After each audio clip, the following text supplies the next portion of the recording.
Hello student, this is Pooja. I hope so आप सभी कोई घर पे अच्छे से होंगे, पढ़ाई करते होंगे। और जैसा कि हम लोग चैप्टर 2 पढ़ रहे थे, अर्थव्यवस्था एवं उसकी केंद्रीय समस्याएं इकोनॉमिक्स में, जहाँ पे पिछले वीडियो में मैंने डिस्कस किया था 3 पॉइंट जो हमारा था वो मैंने डिस्कस किया था कि what to produce, that is क्या प्रोडक्शन करना है, कितने मात्रा में प्रोडक्शन करना है और कैसे प्रोडक्शन करना है और किन के लिए प्रोडक्शन करना है, मैंने सारा कुछ डिस्कस किया हुआ है। ठीक है, आज जो हमारा टॉपिक है, where I am putting my finger you can see that this, आप देख सकते हो यहाँ पर कि अर्थव्यवस्था में अतिरिक्त केंद्रीय समस्याएं और आधुनिक विचारधारा के बारे में हम लोग डिस्कस करेंगे। यानी कि 3 जो हमने जो समस्या था वो तो हमने पढ़ा, वो तो हमारा केंद्रीय समस्या था ही, ठीक है, उसको तो पढ़ना ही पढ़ना है।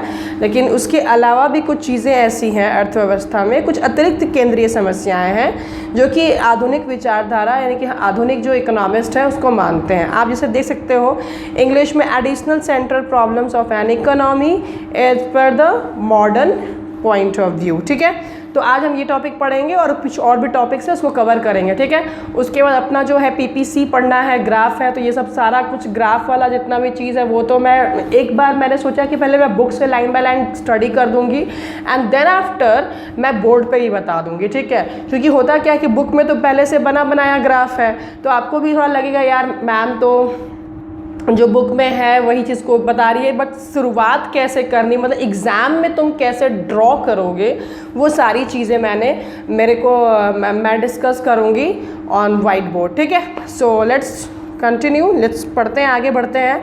देखो यहाँ पे क्या बोलता है, अर्थव्यवस्था में साधन आवंटन के 3 मौलिक समस्याओं के अतिरिक्त अर्थशास्त्रियों यानी कि जो हमारे अर्थशास्त्री थे स्टिग्लर एवं लेफ्टविच ने अर्थव्यवस्था में 2 अतिरिक्त केंद्रीय समस्याओं का उल्लेख किया। यानी कि जो 3 तो हम लोग पढ़ चुके हैं। 3 हमारा जो नंबर 1 है क्या उत्पादन करना और कितनी मात्रा में उत्पादन करना, ये नंबर 1 था। 2 था कि कैसे उत्पादन करना, हमने कल पढ़ा भी था, लेबर इंटेंसिव और कैपिटल इंटेंसिव के रूप में आप की मात्रा कितनी होनी चाहिए वो हमने पढ़ा, और फिर किन के लिए उत्पादन करना है, ये हमारा तीसरा था। ठीक है, लेकिन इसके अलावा ये जो 2 इकोनॉमिस्ट हैं इन लोगों ने 2 और कुछ केंद्रीय समस्याओं को सामने रखा है, तो वो भी हमें जानना ज़रूरी है। ठीक है, तो आप देख सकते हो पहला पॉइंट है कि साधनों का कुशलतम उपयोग कैसे हो, और ये पॉइंट बहुत ही इम्पॉर्टेंट है अकॉर्डिंग टू मी, और सारे टीचर आपको बोलेंगे कि जो भी साधन है तुम्हारे पास, जो भी साधन है, जो भी तुम्हारे पास जो रिसोर्सेज हैं, ठीक है, how to achieve optimum utilisation of resources, जो भी तुम्हारे पास रिसोर्सेज है उस रिसोर्सेज का तुम बेहतरीन तरीके से, बहुत ही मैक्सिमम बेस्ट यूटिलाइजेशन, बेस्ट उपयोग कैसे कर सकते हो। अगर आपके पास कोयला है, आपके देश में तेल है, पेट्रोल है, इवन मान लीजिए आपके पापा की सैलरी होगी, इनकम होगी 10,000, 20,000 या 1 लाख, जो भी सैलरी है आपके फादर की या इनकम जो भी होगी, वो उनके आपके लिए क्या है, रिसोर्सेज है। तो उस रिसोर्सेज को आप बेस्ट से बेस्ट यूटिलाइजेशन करना यहाँ पे बताया जा रहा है। जैसे क्या होता है कि हम जो पैसा, सपोज हम पैसा कमा रहे हैं, 50,000 कमा रही हूँ मैं, ठीक है, और मैंने क्या किया, उस 50,000 का मैंने रेंट में खर्चे किए, कुछ कपड़ों में खर्चे किए, कुछ खाने पीने में खर्चे किए, थोड़ी बहुत सेविंग कर दी,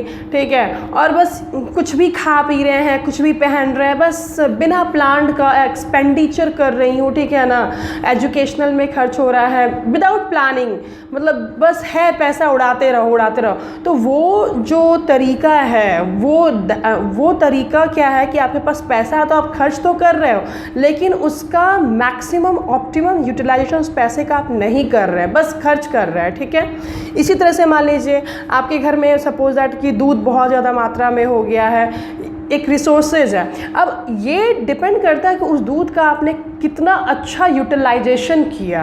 पता चल रहा है कुछ आपने फेंक दिया, कुछ बर्बाद हो गए हैं, जो चीज़ बनाया वो अच्छे से बना नहीं, उसका टेस्ट अच्छा नहीं आया। ठीक है, तो कहने का मतलब है यहाँ पर कि मैं एक आम एग्जांपल आपके सामने रख रही हूँ। अगर मैं कंट्री बेस पे बात करूँ, अर्थव्यवस्था के बेस पे बात करूँ, तो हमारे देश में जो साधन है उस साधन का सही उपयोग, सही ऑप्टिमम यूटिलाइजेशन करने का काम, सबसे बड़ा काम जाता है अपने सरकार और ब्यूरोक्रेसी को। ठीक है, चलो देखो यहाँ पे कहता है कि साधनों के आवंटन से जुड़ी 3 समस्याएं क्या हैं, कितना है, कैसे है और किसके लिए, what, how much and how and for whom के समाधान के बाद, ये जो हमने पढ़ा है, समाधान के बाद अर्थव्यवस्था की अगली मुख्य समस्या उत्पादन साधनों का कुशलतम यानी कि कुशलतम उपयोग कैसे हो। ये तो हमने 4 चीज़ें पढ़ी, क्या, कितना, कैसे और किसके लिए। अगर ये समस्या ख़त्म हो भी जाती है उसके बाद भी आपके पास समस्या है कि आपका जो उत्पादन जो हो रहा है, जिस साधन से आपका उत्पादन हो रहा है, उस साधन का आप 1 मिनट थोड़ा समय आगे कर देते हैं उसको, हाँ, उस साधनों का मतलब कि विदोहन यानी कि ऑप्टिमम यूटिलाइजेशन आप कैसे कर रहे हैं। आपके पास 4 साधन हैं, आपके पास भूमि है, पूंजी है, श्रम है, उद्यमी है, ठीक है ना। ये 4 साधन का आप कितना बेस्ट यूटिलाइजेशन करते हो सुनिश्चित करना है। प्रत्येक अर्थव्यवस्था में साधन सीमित होते हैं, हम अच्छे से जानते हैं कि अर्थव्यवस्था में जो साधन होते हैं वो क्या होते हैं, सीमित होते हैं। अतः प्रत्येक अर्थव्यवस्था के सामने अगली मुख्य समस्या यह होती है कि इन सीमित साधनों का पूरा उपयोग कैसे किया जाए, यानी कि उस साधन का अच्छे से बेस्ट यूटिलाइजेशन करिए, ठीक है, जितना हो सके। अगर आपने पूंजी लगाई है किसी चीज़ में, सपोज़ अगर मैंने ट्राइपॉड में पूंजी लगाया, मैंने बोर्ड में पूंजी लगाया, मैंने कैमरा में पूंजी लगाया, it took may be 20,000 plus चला गया, ठीक है। तो अब ये तो मेरे ऊपर डिपेंड करता है ना कि जो मैंने 20,000 की जो पूंजी लगाई है उस पूंजी से मैं कितना बेस्ट काम करके, क्योंकि यहाँ पे तो लेबर का काम मैं ही कर रही हूँ, मैं यहाँ पे श्रम बन जा रही हूँ, ठीक है ना। मेरी जो पूंजी है यानी कि कैपिटल यहाँ पर है, ठीक है, और जो भी चीज़ें हैं, लैंड जैसे कि जिस रूम में मैं बनाती हूँ, ठीक है ना, और यहाँ पे उद्यमी यानी कि एंटरप्रेन्योर भी मैं ही बन जाती हूँ, ठीक है। तो ये जो 4 जो साधन है मेरे, इस चारों साधन का मैं कितना ऑप्टिमम यूटिलाइजेशन करके मैं अपने आप को फ़ायदा पहुंचाती हूँ, दैट्स मैटर। ये मेरे ऊपर डिपेंड करता है, ठीक है। यही चीज़ बोला जा रहा है, पूरा उपयोग कैसे किया जाए। जैसे हमारे पास 24 आवर टाइम होता है, अब डिपेंड करता है कि 24 आवर टाइम को आप कैसे अच्छे बेहतर तरीके से यूटिलाइजेशन करें। कुछ लोग सो के बर्बाद कर देते हैं, कुछ लोग घूम के बर्बाद कर देते हैं, कुछ लोग पढ़ाई करते रहते हैं, कुछ लोग टीवी देख के ख़त्म कर देते हैं, कुछ खाते पीते उड़ा देते हैं। समझ में आ रही है बात। तो ये टोटली डिपेंड करता है कि आप उन साधन का कैसे यूटिलाइजेशन करते हो, ठीक है। अब आते हैं यहाँ पे, उत्पादन के सभी साधनों जैसे भूमि, श्रम, पूंजी आदि का पूर्ण रोजगार प्रदान करना, यानी कि ये जो 4 हमारे साधन हैं उसको फुल्ली एम्प्लॉयमेंट करना, फुल्ली इस्तेमाल करना, ठीक है। सेकेंड नंबर कहता है कि अर्थव्यवस्था के सीमित साधनों का पूर्ण अथवा कुशलतम उपयोग करना। इस प्रकार एक अर्थव्यवस्था को पूर्ण रोजगार के लक्ष्य को प्राप्त करने के लिए साधनों की बेरोजगारी और उनके अल्प रोजगार से संबंधित समस्या का समाधान करना होता है। बिल्कुल, अगर हमारे पास जो श्रम है, हमारे पास जो भूमि है, हमारे पास जो पूंजी है, ठीक है, हमारे पास जो उद्यमी है, हमारे जो एंटरप्रेन्योर हैं, तो उनका हम क्या कर रहे हैं, हम पूरा का पूरा इस्तेमाल कर रहे हैं, ठीक है। जो भी हमारे पास साधन है उसका अगर हम पूरा का पूरा इस्तेमाल करेंगे तो वो बेरोजगार नहीं रहेंगे। जो कुछ दिनों के लिए बेरोजगारी होती है वो भी ख़त्म हो जाएगी, उनको हमेशा रोज़गार मिलता रहेगा। तो ये एक बहुत बड़ी समस्या है और अभी भी हमारे देश में समस्या अब तो बहुत बढ़ चुकी है समस्या ये। साथ ही सीमित साधनों का पूर्ण अथवा कुशलतम विदोहन सुनिश्चित करना पड़ता है, यानी कि ऑप्टिमम यूटिलाइजेशन करना पड़ता है। तो फर्स्ट पॉइंट आई थिंक आपको क्लियर हो गया होगा। इवन मैं तो बोलूँगी अपनी ज़िंदगी को भी इस एंगल से देखने की कोशिश करो, क्योंकि तुम्हारे जो फादर हैं या मदर जो भी अर्निंग करते हैं इनकम, उनके पास जो भी रिसोर्सेज है वो क्या होते हैं, लिमिटेड होते हैं। इवन आपका जो समय, अगर आप ध्यान से देखोगे तो आपका टाइम तो बहुत ख़तरनाक सिचुएशन पर है। आपका टाइम जो है वो लिमिटेड है, दोबारा आपको ये टाइम मिलेगा नहीं। ये टाइम को जितना हो सके आप सही चीज़ में, सही ऑप्टिमम जितना हो सके यूटिलाइज़ करिए। इकोनॉमिक्स कहीं ना कहीं आपको डेली लाइफ का भी एक्टिविटीज़ में इन्वॉल्व करता है और आपको समझाता है, ठीक है। तो सिर्फ ये नहीं कि एग्ज़ाम के बेस पे तो पढ़ना ही है, लेकिन पढ़ने के साथ साथ थोड़ा सा अपने ज़िंदगी में, अपने जीवन में भी, अपने लाइफ में भी इसको ढालने की कोशिश करो तो ज़्यादा बेहतर होगा, ठीक है। आगे बढ़ते सेकेंड नंबर, आर्थिक विकास कैसे हो, ठीक है। How to achieve economic growth. हमारा जो देश भी है अभी इसी स्थिति से जूझ रहा है। इकोनॉमिक ग्रोथ जो हमारी है वो लॉकडाउन से पहले भी थोड़ी गड़बड़ा गई थी, देयर इज़ नो डाउट 2018-19 में बहुत ज़्यादा गड़बड़ा गई थी, ठीक है। बहुत ऐसी चीज़ें हैं, but I can't talk now, ज़रूरी भी नहीं है आपके एग्ज़ाम के पर्पज़ के बेस पर। और अब तो और भी बहुत बुरी तरह से गड़बड़ा चुकी है, आप देख ही रहे हो। तो ये एक बहुत बड़ा सवाल बनता है और बहुत बड़ा समस्या है कि हम अपने इकोनॉमिक को कैसे ग्रोथ करें।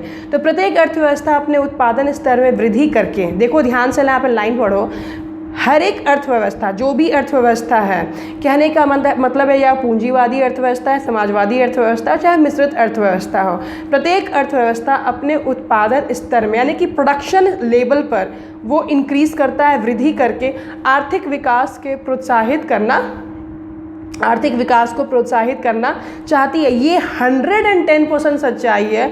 अगर कोई देश अमीर है, गूगल पे जाके देख लो, उसका सबसे बड़ा वजह है कि वो देश में मैन्युफैक्चरिंग यानी कि प्रोडक्शन बहुत ज़्यादा मात्रा में होता है, ठीक है। जितना ज़्यादा आप आइडियाज़ क्रिएट करके, इनोवेटिव आइडियाज़ क्रिएट करके प्रोडक्शन करोगे, उतना ज़्यादा आपका देश को फ़ायदा होता है, ठीक है। देश की उत्पादन क्षमता को बढ़ाना ही अर्थव्यवस्था का एक प्रमुख समस्या, और ये समस्या आपका भारत, हमारा भारत ऑलरेडी इससे आज से नहीं बहुत पहले से जूझ रहा है, ठीक है। ये बहुत बड़ी समस्या है, खास करके ऐसा नहीं है कि मिक्स्ड इकोनॉमी में है, ये सारी जगह समस्या होती है, बट कैपिटलिस्ट इकोनॉमी में थोड़ा ज़्यादा होता है, ज़्यादा नहीं हो पाता है, क्योंकि वहाँ पे हर चीज़ ओपन होता है, फ्री इकोनॉमी होता है, तो लोगों के पास लोगों के जो हाथ होते हैं वो बंधे हुए नहीं होते हैं। जो भी आइडियाज़ आते हैं उस पर वो एक्सपेरिमेंट करते हैं, शायद कुछ मैक्सिमम एक्सपेरिमेंट काम कर जाता है, कुछ नहीं कर पाता है, बट कर जाता है। अगर मान लो 90% एक्सपेरिमेंट आपके काम कर गए हैं, 90% आपके जो आइडियाज़ हैं इनोवेटिव वो काम कर जाता है, 10% मान लो बाय द वे फेल भी हो जाता है, डजेंट मैटर, क्योंकि हाथ बंधे हुए नहीं है, फ्री इकोनॉमी है, जिसको जो करना है सो करे, ठीक है। बस हाँ, इलीगल काम आप नहीं कर सकते हो, वहाँ पे गवर्नमेंट जो है जो वॉचडॉग देखती है, ठीक है। तो देश की उत्पादन क्षमता को बढ़ाना जो है अर्थव्यवस्था का एक प्रमुख समस्या है। इसके अलावा सीमित संसाधनों के लगातार प्रयोग से साधन जो होते हैं, साधन और भी सीमित होते चले जाते हैं। जैसे कि हमारे देश में या पूरी दुनिया में आप जान रहे हो, एक टाइम तक ही कोयला रहेगा, उसके बाद कोल ख़त्म हो जाएगा, ठीक है। एक टाइम तक ही पेट्रोल रहेगा, उसके बाद वो ख़त्म हो जाएगा, क्योंकि हम लोग यूज़ तो कर ही रहे हैं, यूज़ करते करते करते, क्योंकि वो बन तो नहीं रहा है, जितना स्पीड से हम इस्तेमाल कर रहे हैं उतने स्पीड से तो वो बन नहीं रहा है, बिकॉज वो नेचुरल चीज़ें हैं, ठीक है। तो इसी चीज़ को बोला, जो सीमित संसाधन जो लगातार हम प्रयोग कर रहे हैं वो कभी ना कभी क्या होगी, वो धीरे धीरे और सीमित होते चले जाती है। इसलिए आवश्यक है कि साधनों का भी लगातार उत्पादन, जो साधन है आपके उसका भी उत्पादन, अब कोयला का उत्पादन तो आप नहीं कर सकते हैं, पेट्रोल का नहीं, और भी ऐसे साधन हैं जिसका आप उत्पादन कर सकते हो और विकास किया। जैसे कहने का मतलब है श्रम में आप कैसे, श्रम हमारा साधन है, तो श्रम क्या, लेबर है, तो लेबर के स्किल में आप बढ़ोतरी कर सकते हो, उनको सिखा पढ़ा सकते हो, उनकी एफिशिएंसी ला सकते हैं, उनमें गुणवत्ता बढ़ा सकते हैं आप, ठीक है। तो उस साधन को आप, उस साधन का भी क्या करना है, उत्पादन करना है और विकास किया जाए, तथा वैकल्पिक साधनों की भी खोज की जाए। जो जैसे मान लीजिए हमने जो साधन हम प्रयोग कर रहे हैं उसका वैकल्पिक साधन भी होना चाहिए। इसे कहने का मतलब है, जैसे हमारे अभी तो रिसर्च चल ही रहा है, लेकिन उतना ज़्यादा सक्सेस नहीं हो पाया। हमारा जो इलेक्ट्रिसिटी चलता है, as you know very well, supply दो ही, इसकी जो इलेक्ट्रिसिटी बनाने का जो प्रोसीजर है, या तो कोयला को जला कर प्रोसीजर अपनाते हैं, या तो आपने पढ़ा होगा 9th-10th क्लास में साइंस में हमारे पढ़ा होगा कि हम पानी का इस्तेमाल करते हैं, ठीक है ना, मतलब ऊँचे से आप गिराते हो तो फिर वहाँ पे करंट टप का यूज़ होता है। और तीसरा है आपका जो विंड का जो फ़ैन होता है बड़ा वाला, उसका है कि उसकी मात्रा बहुत कम है, नेचुरली जो है उसकी मात्रा क्या है, कम है। अब सोलर का भी है तो उसकी मात्रा क्या है, यहाँ पे कम है। तो वैकल्पिक तो है, साधन का वैकल्पिक है यहाँ पर, लेकिन जितना होना चाहिए कंपैरेटिवली उतना नहीं हो पा रहा है, ठीक है। तो ये भी बोला जा रहा है कि जो साधन है इसका वैकल्पिक का भी खोज किया जाना चाहिए, ताकि अर्थव्यवस्था में उत्पादन स्तर को बढ़ाकर आर्थिक विकास किया जा सके। इसमें और मैं बता सकती हूँ साधन से कि मान लीजिए पहले जो महिलाएं थी वो बहुत ज़्यादा इस्तेमाल करती थी गोल्ड ज्वेलरी का, बट अब आज देख सकते हो कि गोल्ड ज्वेलरी अभी भी इस्तेमाल होती है, there is no doubt, but उसके ऑप्शन में वैकल्पिक में अब आर्टिफिशियल ज्वेलरी भी इस्तेमाल होती है। ये एक आपका एग्जांपल बेस्ट हो गया। दूसरा आपका एग्जांपल हो गया, पहले जो शूज़ थे या पर्स थे या आपका जो वॉलेट होता था वो लेदर के बने हुए रहते थे, राइट। लेकिन आज ऑप्शंस बहुत सारे आ गए हैं, बहुत सारी चीज़ों से बनता है, ठीक है। तो इसी तरह से आप साधन का वैकल्पिक यूज़ कर सकते हैं। तो ये सेकंड हमारा how to achieve economic growth हो गया, ठीक है। अब मैं बात करूँगी इसी वीडियो में, थोड़ा सा ये वीडियो लंबा जाएगा बट आई एम सॉरी, बनाना पड़ेगा क्योंकि नेक्स्ट टॉपिक मुझे कवर करना है पीपीसी को लेकर के। आप देख सकते हो यहाँ पे टॉपिक में कि विभिन्न आर्थिक प्रणालियों यानी कि अथवा अर्थव्यवस्थाओं में केंद्रीय समस्याओं का समाधान, solution of central problem in different economic system and different economies, ठीक है। एक काम करती हूँ, उसको नेक्स्ट वीडियो में कवर कर देते हैं, थोड़ा सा ये ज़्यादा पैराग्राफ है। सो आज के लिए मैं इतना रखती हूँ। नेक्स्ट वीडियो में हम डिस्कस कर लेंगे कि विभिन्न आर्थिक प्रणालियों में कैसे कैसे सोल्यूशन, जो हमारा जो केंद्रीय समस्या है उसका सोल्यूशन हम कैसे करेंगे, ठीक है। So thank you so much, God bless you all. Once again I would like to tell you that please, अगर आप मेरी वीडियो को लाइक करते हो, मतलब अच्छा लगता है, देन लाइक इट, और जितना ज़्यादा हो सके शेयर करिए अपने फ्रेंड्स को, रिलेटिव्स को। एंड फर्स्ट टाइम इस चैनल पर आए हो then I would like to tell you that कि सब्सक्राइब कर लीजिएगा और साथ ही साथ बेल आइकन पे प्रेस कर दीजिएगा। सो thank you so much, God bless you all.